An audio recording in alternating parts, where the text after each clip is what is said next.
Ercília, apresente a sua amiga que está aí ao seu lado. Por favor, diga para a gente.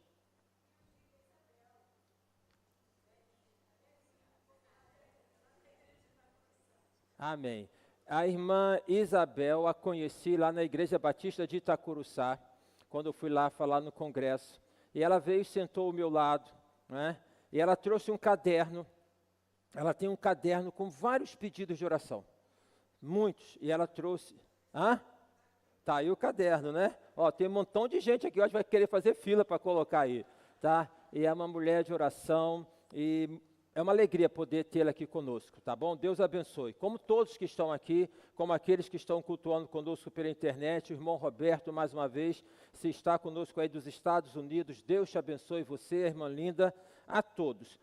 Irmãos, vamos ler um texto da palavra de Deus, vamos ter aqui uma breve reflexão. 1 Pedro, capítulo 1, nós vamos ler do versículo de número 3 ao versículo de número 12. Vamos começar do versículo 1, né? 1 Pedro, capítulo 1, de 1 a 12. Vamos pensar um pouco sobre as bênçãos da salvação. E hoje à noite, Deus dando graça, tá? Eu quero compartilhar com os irmãos uma mensagem que Deus colocou no meu coração, a partir de uma expressão da garotada, dos jovens, que é pega a visão. Então o tema da mensagem hoje à noite é esse, pega a visão. Nós vamos estudar vamos estudar Apocalipse capítulo 1. Pega a visão. Que visão é essa? Mas agora vamos falar sobre as bênçãos da salvação, algumas pontuações aqui. 1 Pedro capítulo 1, do versículo 1 ao versículo 12, diz assim: Pedro, apóstolo de Jesus Cristo, aos eleitos que são forasteiros da diáspora no Ponto, na Galácia, na Capadócia, na Ásia e na Bitínia, eleitos segundo a presciência de Deus em santificação do Espírito, para a obediência e a aspersão do sangue de Jesus Cristo. Aí agora começa um cântico. Bendito seja o Deus e Pai de nosso Senhor Jesus Cristo, que segundo a sua grande misericórdia, nos regenerou para uma viva esperança, mediante a ressurreição de Jesus Cristo dentre os mortos, para uma herança que não pode ser destruída, que não fica manchada, que não murcha, e que está reservada nos céus para vocês, que são guardados pelo poder de Deus mediante a fé, para a salvação preparada para ser revelada no último tempo. Nisso vocês exultam, embora no presente, por breve tempo, se necessário, sejam contristados por várias provações, para que, uma vez confirmado o valor da fé que vocês têm, muito mais preciosa do que o ouro perecível, mesmo apurado pelo fogo, resulte em louvor, glória e honra na revelação de Jesus Cristo. Mesmo sem tê-lo visto, vocês o amam. Mesmo não o vendo agora, mas crendo nele, exultam com alegria indescritível e cheia de glória, obtendo o alvo dessa fé, a salvação da vossa alma. Foi a respeito desta salvação que os profetas indagaram e investigaram. Eles profetizaram a respeito da graça destinada a vocês, investigando qual a ocasião ou quais as circunstâncias oportunas que eram indicadas pelo Espírito de Cristo, que neles estava, ao predizer os sofrimentos que Cristo teria de suportar e as glórias que viriam depois desses sofrimentos. A ele foi revelado que, não para si mesmos, mas para vocês, ministravam as coisas que agora foram anunciadas a vocês por aqueles que, pelo Espírito Santo, enviado do céu, lhes pregaram o Evangelho, coisas essas que anjos desejam contemplar. Que Deus abençoe a leitura da sua palavra, as bênçãos da salvação. O que me chama a atenção aqui neste texto é que a autoria desta epístola é Pedro, discípulo do Senhor Jesus, que no primeiro momento foi um bom legalista. Foi um bom legalista. Ele achava que a mensagem do Evangelho era só para os judeus. Vocês lembram lá da visão de Cornélio? Quando tem lá aquele lençol com todos aqueles animais e que ele então fala, eu não posso tomar animal imundo. Deus estava preparando o coração de Pedro para poder falar aos gentios, porque os gentios, entenda-se, não judeus, aqueles que não pertenciam ao judaísmo, os não judeus, eram considerados pelos judeus como sendo impuros, e não deveria ter qualquer tipo de contato com eles. Mas então, o Espírito Santo prepara o coração de Pedro para poder ir à casa de Cornélio e poder pregar o Evangelho. Se tem uma coisa linda, e uma das muitas coisas lindas do Evangelho, é que o Evangelho ele quebra barreiras. O Evangelho ele diminui as distâncias. O Evangelho é uma mensagem para todas as pessoas, em todos os lugares, em todos os tempos. É uma mensagem para aquele que é preto, para o que é branco, para o que é culto, para o que é inculto, para o que é pobre, para o que é rico. O Evangelho é para todo mundo. Deus, em Jesus, não faz acepção de pessoas. Nós, por vezes, olhamos, e a depender dos conceitos que nós temos internalizados, nós olhamos para as pessoas e nós, por vezes, estabelecemos um julgamento. Por exemplo, quando a gente olha para uma pessoa e fala assim, eu não fui com a cara dele, eu não fui com a cara dela. Mas o que há? Vamos tirar a palavra cara e colocar rosto. O que há no rosto dele, no rosto dela, que você não foi? Alguma coisa que está internalizado dentro de você, dentro de mim. E que coloca, por vezes, que nós possamos, então, em olhando para uma pessoa, falar, não fui. Agora, deixe-me falar algo tão especial. Jesus não olha para o rosto de ninguém. Jesus olha para o coração. Jesus olha para o meu coração, olha para o seu coração. E o coração de todos nós, de todos os homens, é constituído de maneira muito semelhante. Coração, enquanto símbolo da nossa intimidade, do nosso mundo interior, ele é caracterizado por fraquezas, instabilidade, por anseios, né? O nosso coração, o nosso mundo interior, ele é repleto de inseguranças e de outras situações, e Jesus olha para o seu coração. As pessoas podem olhar para o seu rosto e podem não gostar de você. Você pode olhar para alguma outra pessoa e pode não gostar dessa pessoa. Pelo rosto dela, pela forma como ela fala, pela forma como ela se veste. Jesus não olha para o rosto. Jesus não olha para a roupa. Jesus olha para o coração. Jesus olha para o seu coração. E Ele sabe o que está no coração de cada um de nós aqui nesta manhã, por exemplo. Ele não está impressionado com a roupa que você está, né? Que você veste, com a apresentação. Ele não está impressionado com a forma como você fala. Ele olha para o seu coração. E quantas vezes nós disfarçamos aquilo que nós sentimos no coração a partir da nossa vestimenta, quantas vezes aquela imagem do Pierrot, não é? Uma imagem de que é máscara muito utilizada no carnaval, que é a de um sorriso, mas por detrás tem uma lágrima. Em quantas ocasiões você sorri para as pessoas, mas você está chorando por dentro? Em quantas ocasiões é aquela coisa que eu tenho dito aqui, está tudo bem, e você fala está tudo bem, mas não está tudo bem. E Deus sabe que não está tudo bem. Então Jesus olha para o coração de cada um de nós, ele decifra o que está no coração de cada um de nós, ele sabe o que está no coração de cada um de nós. Pedro, num primeiro momento, ele tinha um olhar sobre as pessoas. Mas nada que o Espírito Santo não possa trabalhar no coração de qualquer pessoa, como trabalhou no coração de Pedro. Pedro, ele foi sendo moído na vida dele. Pedro passou por aquele momento de ter negado o Senhor Jesus e de ter sido depois restaurado pelo Senhor Jesus. Então agora causa-se uma surpresa grande que este homem, Pedro, que tinha este modo de olhar anterior, que discriminava pessoas. E agora então esta carta que ele escreve, vocês observem bem, a introdução fala a todos os que estão, aos eleitos de Deus, forasteiros da diáspora, no Ponto, na Galácia, na Capadócia, na Ásia, na Bitínia. Então Pedro agora está mandando esta carta, sabe para quem? Para os gentios. Esta carta não é uma carta direcionada para os judeus. Ela é direcionada para os gentios, ou seja, ela é direcionada para aquelas pessoas que ele há tempos atrás discriminava. Mas essas pessoas que foram alcançadas pelo Evangelho, porque o Evangelho, repito, rompe barreiras. Me causa muita alegria quando chegamos ali no livro de Apocalipse, e a mensagem hoje à noite, o título é esse, pega a visão. Mas quando chega ali em Apocalipse, aquela imagem da multidão, e a pergunta é feita, quem são esses? De todas as raças, tribos, línguas e nações. Então ali é o asiático, ali é o africano, ali é o americano, ali é o europeu. Essa grande congregação, este grande conglomerado, este povo que é o povo de Deus, que une as pessoas, que aproxima as pessoas. O inimigo separa as pessoas. O inimigo individualiza as pessoas. O inimigo coloca uma pessoa contra outra pessoa. Ele joga uma pessoa contra a outra. Mas Deus aproxima as pessoas. Ele coloca para que as pessoas diferentes caminhem juntas.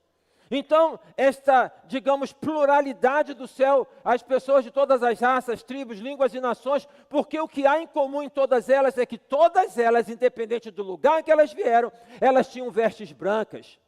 Vestes brancas enquanto símbolo de que elas tinham sido lavadas, purificadas pelo sangue do Cordeiro. Então, Jesus aproxima pessoas. Nesta manhã, quando nós aqui celebramos os batismos, incluindo pessoas que testemunharam de Jesus, fica aí esta palavra, esta mensagem, o testemunho destes irmãos, a palavra de tudo que aqui tem sido dito. Venha fazer parte da família de Deus.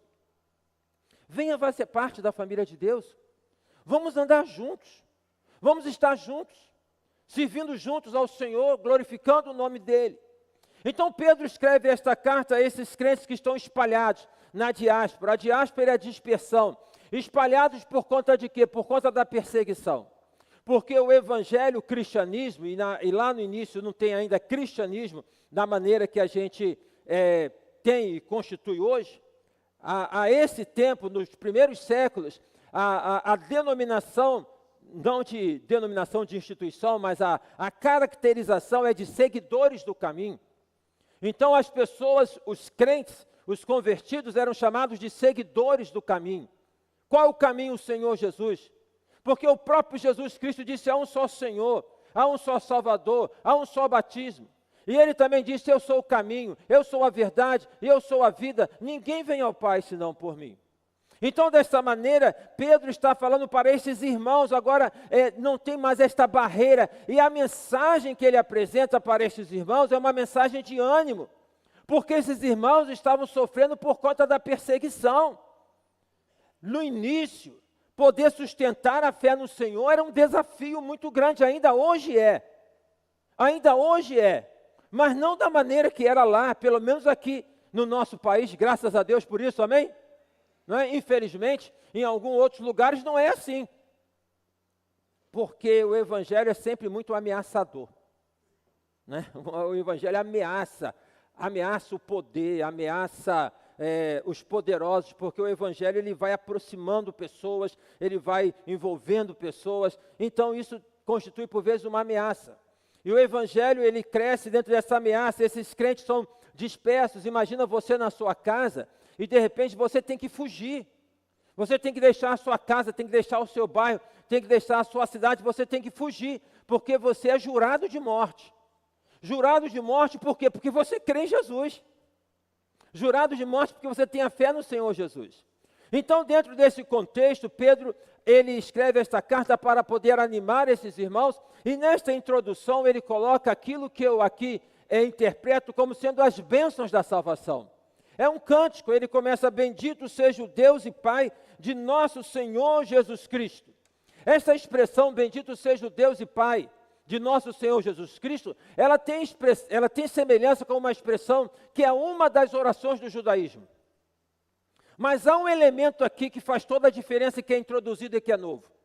Porque na oração do judaísmo era bendito seja Deus e Deus, o Pai, mas não Jesus Cristo. Ainda hoje o judeu não aceita Jesus como sendo o Messias prometido, né? Não reconhece.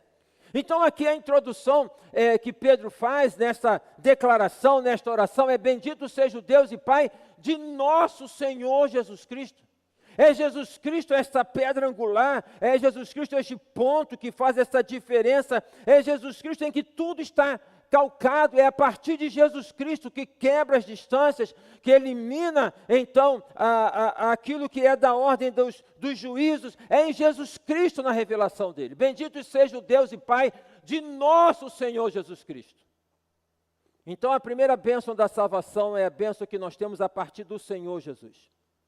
Tudo que nós temos, tudo que nós recebemos, nós entendamos ou não, nós aceitemos ou não, é consequência daquilo que está dado em Jesus Cristo. Jesus Cristo, enquanto expressão do Evangelho, é um pacote.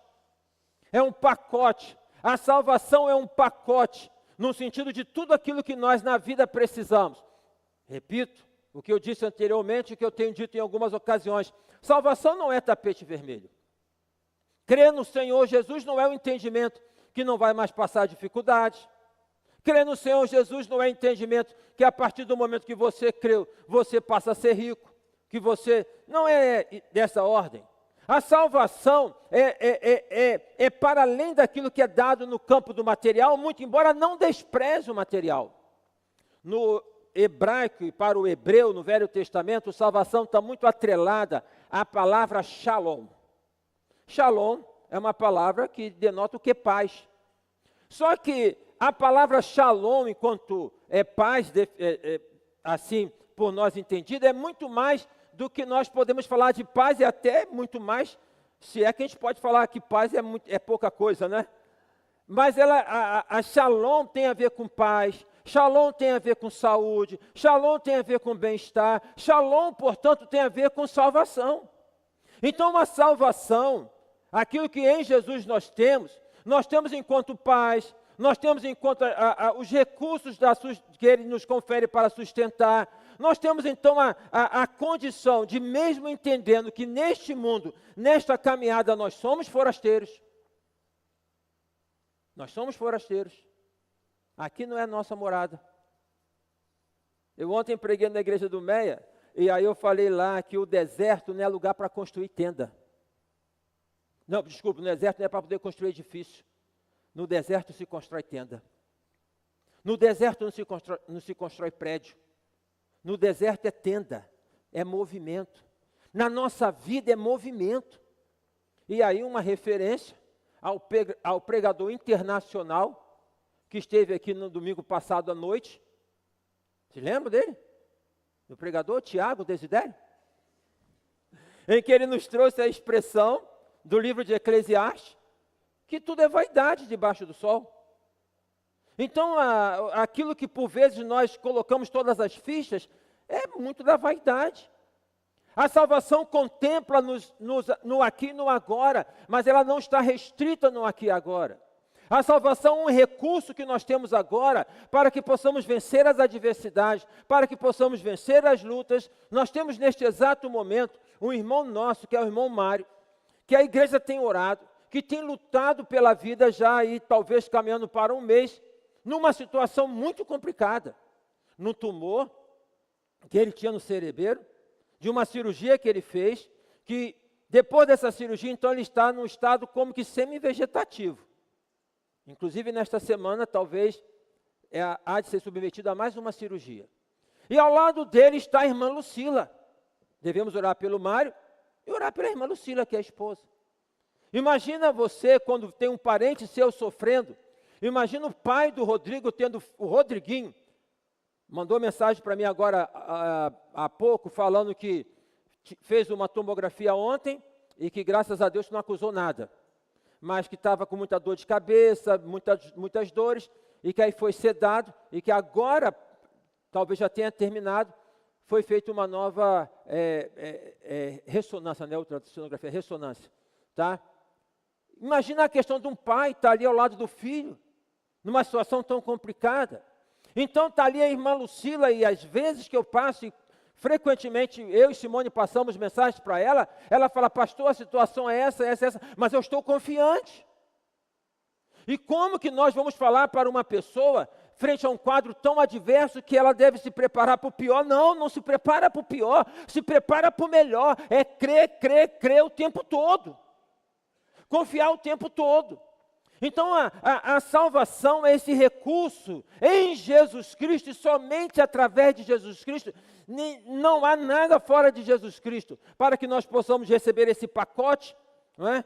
O shalom de Deus, a graça do Senhor, a paz que excede a todo entendimento, a força para que nós possamos lutar, a motivação para que nós possamos caminhar, e o olhar para onde nós vamos chegar, que é a eternidade. Porque nós somos forasteiros. Queira você aceitar isso ou não. você relacione todos os homens mais importantes da nossa história mundial, não é? E comece a ver aonde é que eles estão hoje. Todos passaram. Nós vamos passar daqui. Mas com a fé no Senhor Jesus, nós chegaremos lá na eternidade. Amém? Então, a base de todas as bênçãos é a salvação em Jesus Cristo. Aí ele fala, bendito seja o Deus e Pai de nosso Senhor Jesus Cristo, segundo a sua grande misericórdia, que nos regenerou para uma viva esperança, mediante a ressurreição de Jesus Cristo dentre os mortos. Então, esperança é uma bênção da salvação. O salmista fala, esperei confiantemente no Senhor e Ele se inclinou para mim. O mundo está muito deprê. O mundo está muito para baixo. Há muito tom de cinza. Há muitas pessoas perdendo perspectiva de vida. Nós estamos por adentrar aí na ênfase do Setembro Amarelo, que é a da prevenção do suicídio. Quantas pessoas que, entendendo que o suicídio é a solução para a dor que elas enfrentam na vida. Não se tira a vida por nada. Se tira a vida por não aguentar aquela dor e achar que a morte é o alívio para a dor. Então há toda uma baixa de perspectiva e uma carência de quê? De esperança. Mas a Bíblia diz, em esperança nós fomos salvos. A nossa mente tacanha, ela nos remete ao amanhã e nos projeta no amanhã, por vezes sempre numa perspectiva de que o amanhã vai ser muito ruim. A gente olha para o amanhã e a gente começa a ver do que é do noticiário, né? Dos navios de guerra se aproximando da Venezuela, a ameaça para a América Latina, das questões da violência. A gente começa a projetar um futuro muito macabro. A esperança em Jesus Cristo é que faz com que nós possamos caminhar, muito embora por vezes no céu totalmente tomado e toldado, onde a luz do sol corta a nuvem e lança a luz, há esperança. Há esperança. E quando nós cremos no Senhor Jesus, e quando nós abrimos o coração para Jesus, nós vivemos em esperança. O apóstolo Paulo, escrevendo aos Romanos, no capítulo 8, versículo 18, ele deixa isso muito claro. Ele fala, porque para mim, eu tenho por certo que as aflições do tempo presente não são de se comparar, não podem ser comparadas com a glória que há de ser em nós revelada. A esperança, ela sempre é fruto de uma convicção. Sempre é fruto de uma convicção. E a convicção, ela é alcançada, no contexto aqui que Pedro fala, a partir do reconhecimento de Jesus Cristo. Jesus Cristo é o motivo da nossa canção. Jesus Cristo é aquele que nos sustenta. Os que confiam no Senhor são como um monte de Sião, que não se abala, mas permanece para sempre. Então é convicção, eu tenho por certo, eu tenho convicção que as aflições do tempo presente, observe bem, não nega as aflições. Quando você passa por uma aflição, você acha por vezes, e quando eu passo, por vezes posso achar que Deus não está perto? Deus está pertinho. Deus está conosco em todo momento. E Paulo fala, as aflições do tempo presente não podem ser comparadas, não são comparadas com a glória que há de ser em nós revelada. O que significa isso? Esperança. Me diga uma coisa, de que modo você tem vivido? Olhando para frente, projetando a sua vida, o que domina o seu coração? Você tem sido movido pela esperança? Ou você tem vivido de uma forma desesperançosa? E se vive desesperançoso ou desesperançosa, você tem buscado o que para preencher essa esperança? Então a bênção da salvação é a esperança para nós lidarmos e caminharmos neste mundo. Mas Pedro continua e ele diz o seguinte, não é? Para uma herança que não pode ser destruída, que não fica manchada, que não murcha e que está reservada nos céus para vocês, que são guardados pelo poder de Deus, mediante a fé, para a salvação preparada para ser revelada no último tempo. Então a esperança, ele vai falar que nós temos como fruto da salvação, alcançada a partir da ressurreição do Senhor Jesus. E agora ele fala de herança. Herança é algo que se recebe, não é? De um parente, de alguém que deixou, construiu um patrimônio e deixou. Lá na Igreja Batista Filha de Sião tinha um irmão muito amado, que era a expressão do nome dele. Ele era Cordeiro, o nome dele era Cordeiro, sobrenome, e ele era um cordeiro. O irmão Cordeiro tinha um diplomata prato, um Opala diplomata preto, antigo, né? Antigo, meio surrado. Ele foi motorista do dono da Casa da Banha. Ele tinha toda uma questão de poder tratar com toda a cortesia, e à época eu tinha uma Brasília amarela. E essa Brasília amarela me dava muita dor de cabeça, né? E ficava muito na mão. E o irmão Cordeiro, ele estacionava o Opala preto dele na sombra, me esperava, abria a porta de trás, falava: pastor, eu vou te levar em casa. Era um cordeiro, um doce de pessoa. Mas ele falou para mim que a herança que foi deixada para os filhos, pelo pai, foi destruída pelos filhos. Foi depenada pelos filhos. Que herança você está deixando para os seus filhos? Que preocupação você tem tido com seus filhos? Nós somos tomados, e aí eu quero falar para os pais e pais de filhos pequenos, com uma preocupação de poder oferecer a melhor educação para os filhos. Está correto. De poder oferecer o que há de melhor para os filhos e aquela coisa de poder: eu não quero que meu filho experimente ou passe por aquilo que eu passei. Duas coisas. A primeira, de tudo que você pode dar para o seu filho, de tudo que você pode deixar para ele de legado, não negligencie no Evangelho. Não negligencie na palavra. Instrua o menino no caminho que deve andar. Faça isso com palavras, faça isso com gestos. Não se cobre perfeição, porque ninguém é perfeito, nenhuma educação é perfeita, mas faça o que você pode deixar de melhor legado.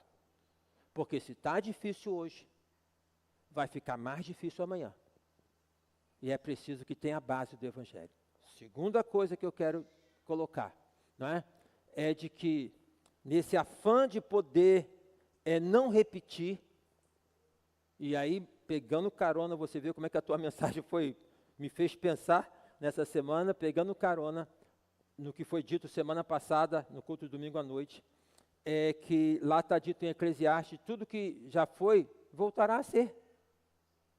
É no medo de não repetir algumas coisas que nós acabamos repetindo. Então, tranquilize o seu coração. Faça o melhor que tem, mas tranquilize o seu coração. Não cobra por isso. Agora, a herança que nós alcançamos a partir da salvação oferecida no Senhor Jesus, ela não é uma herança para o aqui e para o agora. Nós observamos nas palavras de Jesus em João capítulo 14, quando ele diz o seguinte: na casa do meu pai há muitas moradas. E se eu for para lá, eu voltarei outra vez, para que onde eu estiver, estejais vós também. Então, observem, casa é um tipo de herança. Só que essa herança, que é dada pelo Senhor Jesus a todo aquele que crê, é na eternidade. Essa casa, não no sentido de tijolo, mas de família, de convivência, de bem-estar, é na eternidade. E o que o apóstolo Pedro está colocando é que essa herança ninguém pode tomar, ninguém pode corroer, ninguém pode tirar, porque ela está guardada pelo Senhor Jesus, porque ela foi dada pelo Senhor Jesus. Aquilo que Deus confere para mim e para você, aquilo que Deus coloca para todo aquele que crê, ninguém jamais pode tirar. Ninguém jamais pode tirar, porque foi alcançado por um preço alto, o sangue do Senhor Jesus. Foi alcançado pela demonstração de um amor grande, o amor do Senhor Jesus. Foi alcançado pela demonstração do poder acima de todos os poderes, que é o poder do Senhor Jesus. Então, a salvação é uma bênção, no sentido de que ela vem do Senhor Jesus, ela tem como base o Senhor Jesus. Não é filosofia humana, não é doutrina humana, mas é o Senhor Jesus. A salvação, ela tem como característica uma doce, nova e santa esperança. Motiva a gente, deixa que Jesus motive o teu coração. Deixa que Jesus motive para você caminhar, vai melhorar, vai sustentar, vai avançar, em nome de Jesus. A segunda bênção da salvação é essa herança incorruptível, que ninguém pode tirar. A terceira bênção é a alegria que vem do coração. O texto diz assim, na sequência, no versículo de 8, versículo número 6. Nisso vocês exultam, embora no presente, por breve tempo, se necessário, sejam contristados por várias provações, para que, uma vez confirmado o valor da fé que vocês têm, muito mais preciosa do que o ouro perecível, mesmo apurado pelo fogo, resulte em louvor, glória e honra na revelação do Senhor Jesus Cristo, que mesmo sem tê-lo visto, vocês o amam, mesmo não vendo agora, mas crendo nele, exultam com uma alegria indescritível e cheia de glória, obtendo o alvo desta fé, a salvação da vossa alma. Alegria. Alegria no Senhor a nossa força é. Alegria, enquanto aquela condição de estado de espírito, que é fruto da esperança, que é fruto do amor, da alegria, enquanto há uma visão de que se tem tantas coisas que não estão bem, que não são boas, tem tantas outras que são boas, tem tantas outras que são maravilhosas, alegria. O Evangelho é alegria. A caminhada com o Senhor Jesus é alegria. O que nós celebramos é alegria. No livro de Salmos, o que nós encontramos em tantos salmos é a celebração da alegria. E quando o salmista impedido esteve de poder estar com o povo de Deus, ele disse, a minha alma está abatida. Quando eu me lembro, quando eu ia em procissão, quando eu ia em caminhada para a casa do Senhor, alegria! Alegria no Senhor! Observem que esta alegria, ela não está associada tão somente àquilo que ao nosso lado está como dando certo, como alguma coisa que foi conquistada. É claro que essas situações nos causam alegria, mas ele fala, exultem, muito embora por um breve tempo vocês possam estar contristados. É possível que neste momento, é possível que nesta manhã, é possível que neste período de tempo, você esteja vivendo um momento de contrição, de tristeza, de abatimento. Faz parte da vida. São momentos que nós enfrentamos na vida. A tristeza não pode ser negada. A tristeza tem que ser admitida. A maneira de poder superar a tristeza não é negando, é falando, eu estou triste. Se uma pessoa perdeu alguém, eu estou triste. Se não passou no concurso, eu estou triste. Se o resultado do exame não foi legal, eu estou triste. Se o aumento que você esperava não veio, eu estou triste. Se a namorada disse que não quer mais ficar com você, eu estou triste. Não é para poder ser negado, é para poder ser admitida. E colocar este sentimento de tristeza perante o Senhor. Porque a Bíblia diz que o choro, que a tristeza pode durar uma noite, pode durar um período, pode durar 8 horas, pode durar 12 horas, pode durar 24 horas, pode durar uma semana, mas há um momento em que ela vai embora, porque o amanhã chega, e quando o amanhã chega, e quando brilha a luz da justiça, e quando brilha a salvação do Senhor, a tristeza vai embora. Ela bate em retirada. É bênção da salvação daquele que não vive lamentando e preso ao passado. Ignorar o passado é uma forma de não viver, mas ficar preso ao passado é uma forma também de não viver. É poder reconhecer até mesmo as perdas e poder colocar perante Deus e abrir o coração perante Deus e falar, eu estou triste, eu estou ansioso, eu estou inquieto, mas poder abrir o coração para o Senhor, porque no pacote da salvação tem a alegria. Alegria que traz do coração, que traz formosura para o nosso rosto. As bênçãos da salvação. Viva a esperança. Viva a esperança. Coloque a sua confiança, a sua fé no Senhor Jesus Cristo. E viva a esperança. Saia daqui hoje com esperança. Saia daqui hoje olhando para frente e para Jesus com esperança. Entregue a tua vida ao Senhor Jesus. A segunda coisa, herança incorruptível. Existem perdas aqui, mas há algo que quando nós confiamos no Senhor Jesus, ninguém jamais pode tirar. Ninguém jamais pode tirar. E aí está o cântico de vitória, quando o apóstolo Paulo, também em Romanos capítulo 8, diz, porque nem a morte, nem tantas outras coisas, nada disso poderá nos separar do amor de Cristo Jesus. Tem uma herança para mim, tem uma herança para você. Nós caminhamos para lá, nós seguimos para lá. Terceira bênção da salvação, alegria indescritível. Por um momento podemos estar contristados, mas o Senhor é aquele que enxuga as nossas lágrimas, o Senhor é Deus que trabalha no nosso coração e Ele restaura a alegria para que nós possamos exultar com alegria indescritível e cheia de glória, tendo o alvo da nossa fé, a nossa salvação. Amém? Que Deus nos abençoe. Se você já tem esta bênção maravilhosa, que é a bênção da salvação, desenvolva. Desenvolvei a vossa salvação com temor e com tremor. É muita coisa para ser tratado de maneira banal. Não trate a salvação de maneira banal. Não banalize a salvação. Não banalize os momentos com Deus. Não banalize o culto. Não banalize a congregação. Se você ainda não tem o Senhor Jesus como Senhor e Salvador, que nesta manhã espero que você reflita que a salvação não é uma ação que nos coloca à frente à isenção das dificuldades neste mundo, que a salvação não é um enquadramento em que a gente vai fazer algumas coisas para poder alcançar outras. A salvação é uma promessa, é uma herança, é uma doce esperança, é uma alegria que não pode mais ser tirada. Abra seu coração para Jesus. Jesus não olha para o seu rosto. Jesus olha para o teu coração. Ele sabe como é que você está. Ele sabe o que é que você almeja. Ele sabe o que é que você deseja. E sabe de uma coisa? Ele que sabe, tem prazer em atender. A Bíblia diz, deleita-te no Senhor, e Ele concederá o que deseja o teu coração. Feche seus olhos, vamos orar. Colocar a nossa vida perante Deus. Agradecer a Ele por esta bênção maravilhosa da salvação.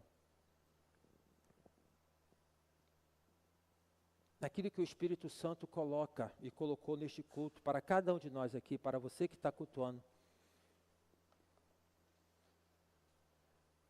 Será este um momento para que eu e você possamos restaurar o nosso primeiro amor? Será este um momento para que nós possamos pedir ao Espírito Santo para limpar o nosso coração daquilo que por vezes vai ficando ali como que tirando o brilho da salvação? Como é que você está na sua vida espiritual? Como é que você está nesse movimento? Será este o momento de você buscar uma aproximação, uma reaproximação com Deus? Será este o momento de você colocar, Senhor Deus, me ajuda nas minhas lutas e dificuldades? Eu sei que o Senhor está no controle. Será este o momento de poder restaurar uma caminhada com Deus? De voltar a caminhar com Ele, mas numa nova perspectiva, numa nova compreensão. Quantos aqui nesta manhã querem e decidem, por uma ação de poder buscar maior aproximação com Deus, de caminhar com o Senhor Jesus, de poder restaurar o brilho da fé, o brilho do amor, o brilho da graça, o brilho da esperança?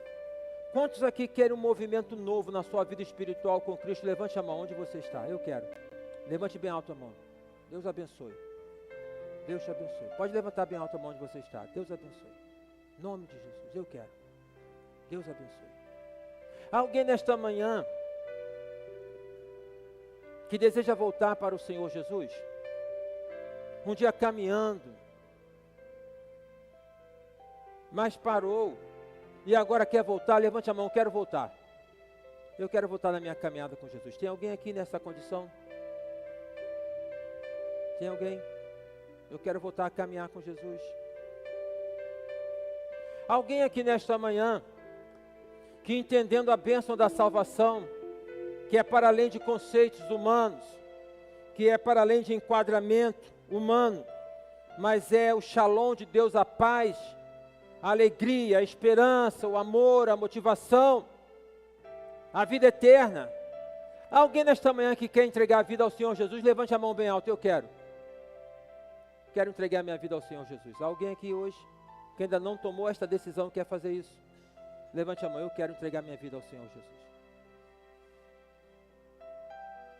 Fiquemos em pé, irmãos, e vamos orar ao Senhor. E vamos cantar e vamos celebrar por tão maravilhosa e por tão preciosa a salvação.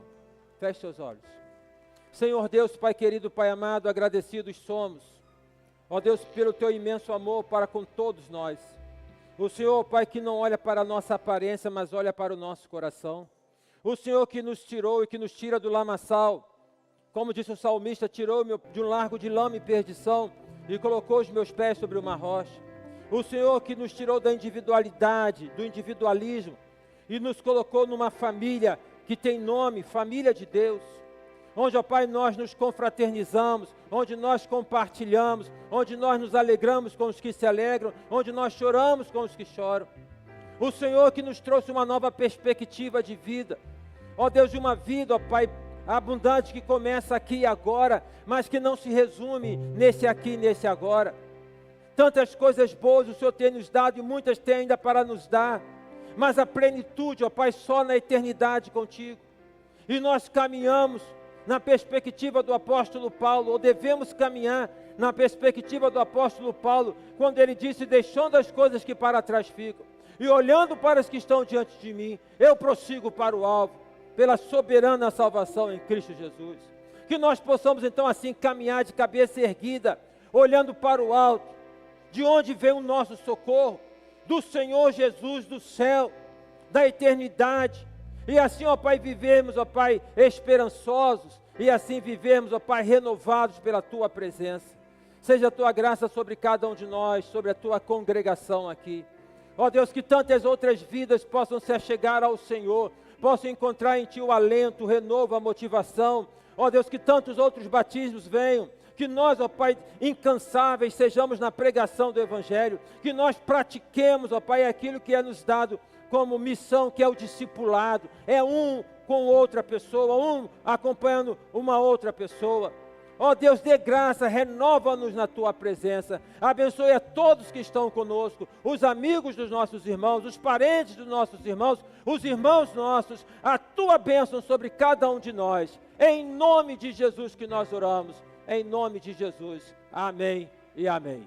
Cantemos, celebremos ao Senhor neste momento final de culto, que Deus abençoe. Vamos ficar até o final cantando e celebrando ao Senhor.